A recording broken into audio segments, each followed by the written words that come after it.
366 section తో పాటు ఇంకో 5-6 కేసులు కలిపాననుకో జీవితంతో జైల్లోనే ఉంటావు. అమ్మాయి ఎక్కడ్రా? సార్ లోపల ఉండడం బయట ఉండడం మాకేం పెద్ద సమస్య కాదు సార్. ముందెళ్ళి ఆ అమ్మాయిని పట్టుకోండి. పారిపోయిన వేగాన్ని చూస్తే ఇప్పటికి పెళ్ళైపోయి ఉండాలి.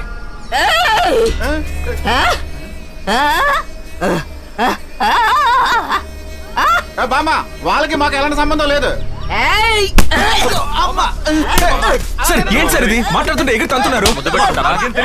ఏంటి సార్ చెప్పేది? మాకేం తెలియదని చెప్పారు కదా, ఇంకెందుకు సార్ తంతున్నారు? చెప్పకపోతే మీరు ఇక్కడి నుంచి వెళ్ళలేరురా. నిజమేంటండి నిజం, మాకు తెలిస్తే చెప్పడానికి. జరిగింది కూడా వాళ్ళకి తెలీదు.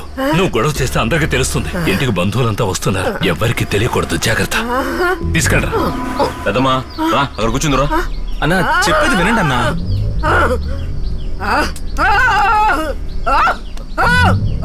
సరే సరే, వాళ్ళని ముక్కలు ముక్కలుగా నరికి కాకులకి గద్దలు కాస్తాను. రా నువ్వు కూర్చో. కూర్చో కూర్చోండి రా. సరే సరే కూర్చుంటామండి, ఎందుకు తోస్తున్నారు?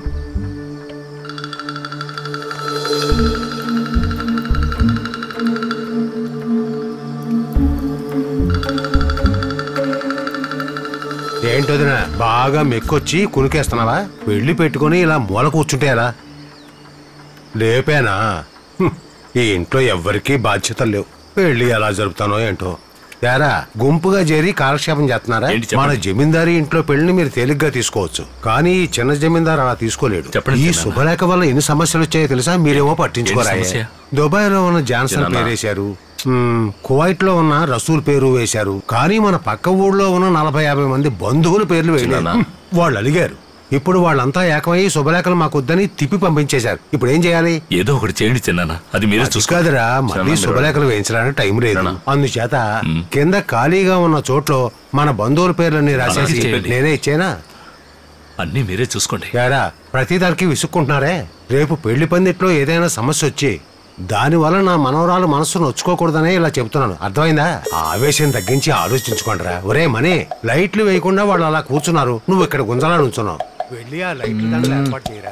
దండైతే మంచి రోజు ఎప్పుడు వచ్చిందో ఏమిటో.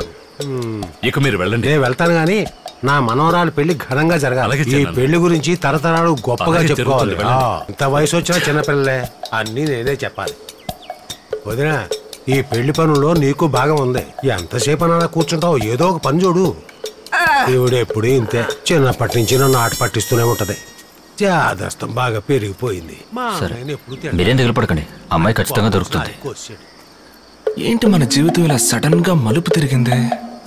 ఏం మలుపు తిరగడమో ఏంటో. ముందు ఇక్కడి నుంచి ఎలాగైనా బయట పడాలి.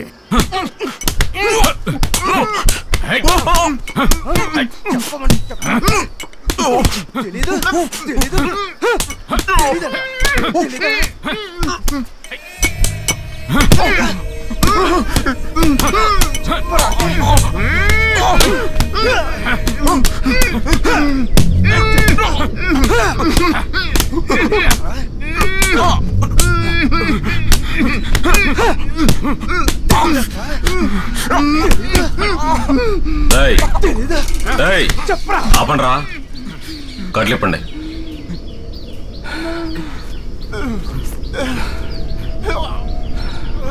చెప్పరా, వాళ్ళు ఎక్కడున్నారా చెప్పరా.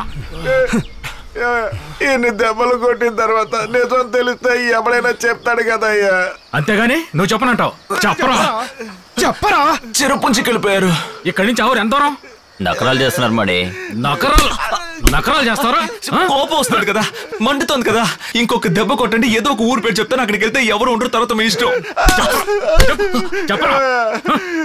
కడుపు నిండా అన్నం పెడతానని చెప్పి నోరు పగిలేలా కొడుతున్నారే. ఇంకో దెబ్బ కొడితే చచ్చిపోతానయ్యా, అంత ఆకలిగా ఉంది నాకు.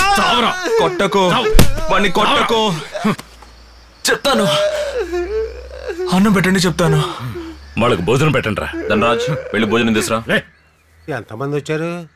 మొత్తం 39 మంది వచ్చారయ్యా. 11 మంది కావాలా? అవునయ్యా. మన పక్కింటి పంకజం పేరు రాసుకో. ఆయన చనిపోయి 2 ఏళ్ళు అయిందయ్యా. చచ్చిపోయిన వాళ్ళ పేర్లు రాస్తే ఊరంతా సంతోషిస్తారు. ఏంటి మావయ్య 3 రోజుల్లో పెళ్లి పెట్టుకుని ఇంకా శుభలేఖలు రాయిస్తున్నారు? పక్కూరు బంధువులు శుభలేఖలు వాళ్ళ పేర్లు రాయలేదని అలిగారమ్మా, అందుకే వాళ్ళ పేర్లు రాస్తున్నారు. సరే త్వరగా కానీ.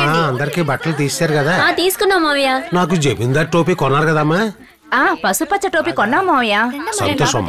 పంతులు అయ్యా, ఏంటి ఆలోచిస్తున్నావు? రాయవయ్యా. అయ్యా 49 మంది పేర్లు వచ్చాయి. ఇంకొకరి పేరు చెప్తే రాసి నేను బయలుదేరుతాను. నీ పేరు రాసేసుకొని బయలుదేరు. ఏంటయ్యా? ఏంట్రా అయ్యా గొయ్యా అంటూ పెళ్లికి ముందే శుభలేఖలు పంచిపెట్టు. సరే అలాగే లేకపోతే బంధువులు తిట్టుకుంటారు. దిగులు పడకండి అయ్యా, బంధువుల సంగతి నేను చూసుకుంటానయ్యా. పంతులు మాటలు మాత్రం బాగానే చెబుతావు, పని మాత్రం చెయ్యు. నాన్న భోంచేశారా?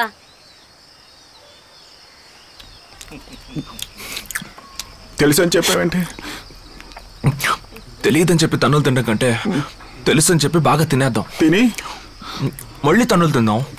మరి నైట్కి సర్లే, దానికి కూడా ఏదో ఒక ఐడియా వేయి.